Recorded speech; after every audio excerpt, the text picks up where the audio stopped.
Liebherr Biomedical compact series support videos.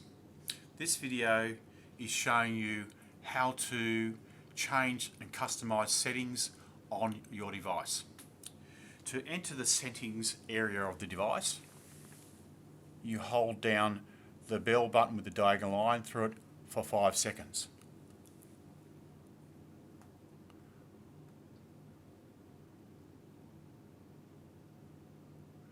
The letters in the screen will change. You'll get the spanner showing that you're in the settings, a /5 which is the entry point into the settings. You can loop up or down through the program. For the case of this, I will just simply loop down. So first point down gives me TC. You'll have noticed when I turned on the device at the start of the video, there was letters ETC in the screen. That was a warning to tell me to reset the clock. So TC is actually the clock setting. To enter the clock setting, I press the enter button, and we start with the Y and 00, which is for the year. I need to set the year. So the setting to enter that, into that point, I press the enter button, and I'll use the up or down arrow, in this case all the way up to the year 21, hold it down, it will speed it up, and go enter. I wish now to go up one, which is N. N is the month. It says N01. I would like to change that because I'm currently in March, so I'll change that to 3 and press enter. Arrow up one more will be D, and that is the date. What day is it? It's currently the 25th of March, so I will press enter and change that to 25. You can hold it down rather than one at a time and press enter. One more arrow up, it gets to the letter U. Now U is the day of the week, starting on Monday. So we're now on Thursday, so that is the 4th day of the week. I wish to change that, so I press enter, arrow down button twice, and enter again. Arrow up will give me the hours, and the hours are currently 12, so I press enter.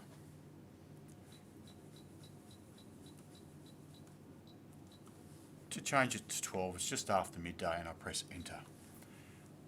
Last in the sequence up is N, and that is the minutes, and 29 past 12, it's very close to it. It's actually 27 minutes past, and I'll change that to 27 and enter. And I've now changed the date and time. To now exit out of the date and time log, I'll press the bell button with a diagonal line, and that will bring me back to TC. I'm now back in the settings log. Next setting down is little d big SBE.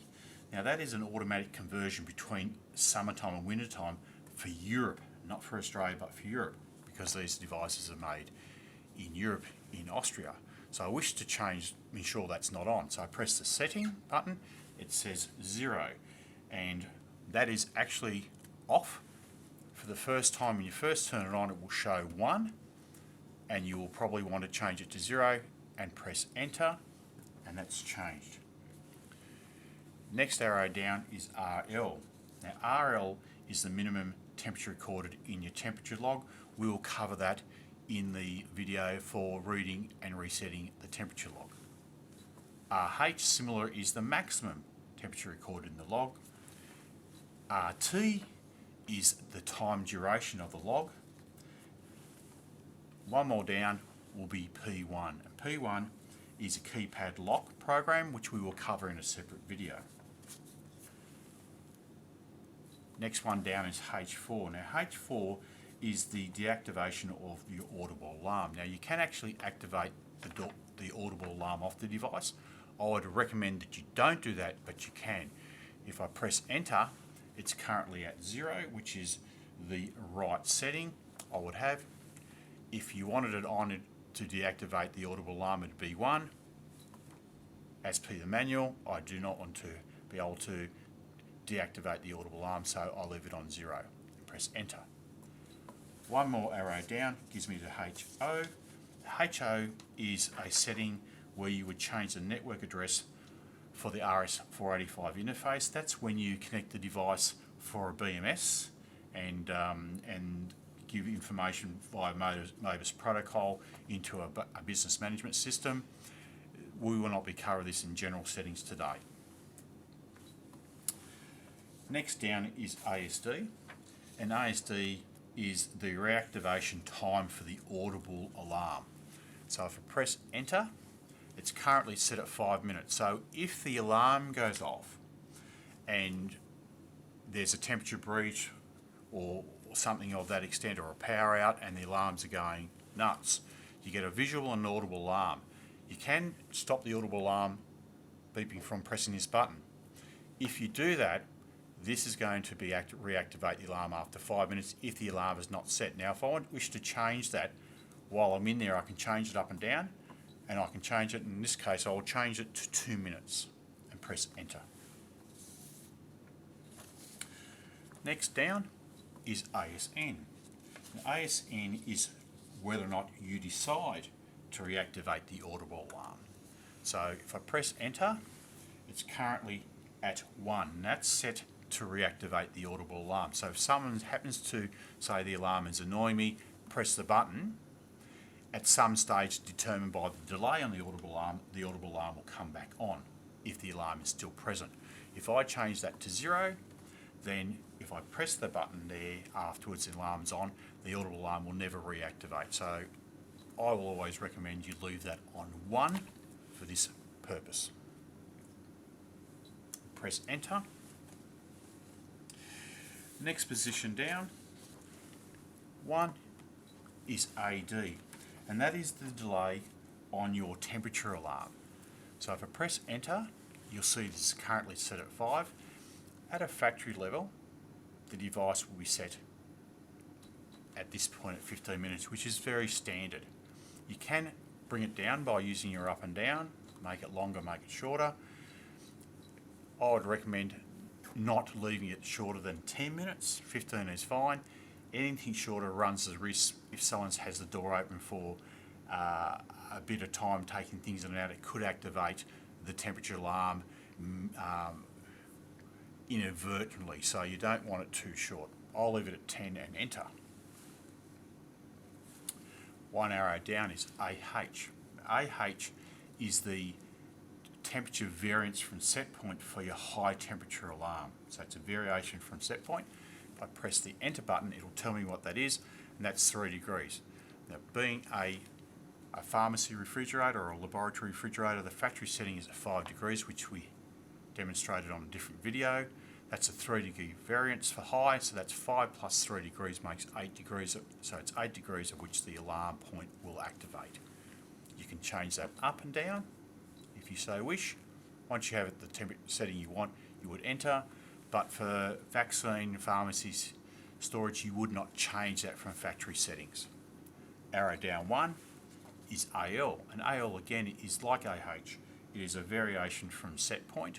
So if I press enter, it'll tell me that it's a 3 degree variance from set point for lower alarm. So set point is 5 degrees, minus 3 makes 2 degrees, which is the correct low point setting for vaccines and pharmacies. Again, I can adjust that up and down if I so wish, but I will not do that because it's exactly the right setting from the factory. Press enter to enter and set what you've selected. 1 more down brings me to D8D. Now D8D is the delay time for the door alarm. If I press enter, it's currently at 2. I can up and down that. Factory setting for a door alarm is set at 1 minute. I tend to leave it at 1, at maximum 2, no longer than that, because you want to ensure that if people are inadvertently leaving doors open, the alarm will go off. I will point out that all Liebherr biomedical refrigerators have self-closing doors, so it's very difficult to leave the doors open. Press enter once you've selected what you wish to have. 1 more down gets me to D6, and D6 is the defrost display indication. So it shows on the screen what is happening in defrost. If I press enter, I currently have this at setting 0. Out of the factory it is at setting 1. So setting 1 will simply show this defrost symbol in the setting to tell you it's in defrost. It's very unintrusive to let you know. If I change it to 0 and enter, that'll change the setting to show more information when the device goes in defrost. I press enter to select that. The next setting down is /C3. /C3 is for calibrating the product sensor. A product sensor would be a secondary sensor that you would put inside the device and wish to connect up into the electronics. So that is, in that point, will not be covered in this. It's very unusual to do, and that's instructions for that are in the operations instructions. Next setting down is /C1, and that is to calibrate the control sensor. And that's the sensor that's in the device already that controls the temperature. All Liebherr Biomedical refrigerators are tested at the end of factory in a 9-point temperature sensor test and thermally mapped and calibrated. So there will be no need for you to want to calibrate the control sensor, but if you ever feel like you would like to do that, this is where you would do it. Instructions are in the operating instructions. One more down, we'll be /T1, and /T1 is to switch the temperature display between the control sensor, which is the operating sensor that the device comes with, and a product sensor, a secondary sensor you put in and connect to the electronics. This is where you would change the readout from one to the other. Again, we're not doing that today. We will not cover that. That'll be covered in a different video at a different time. One more down and we get back to the starting point, which is /5.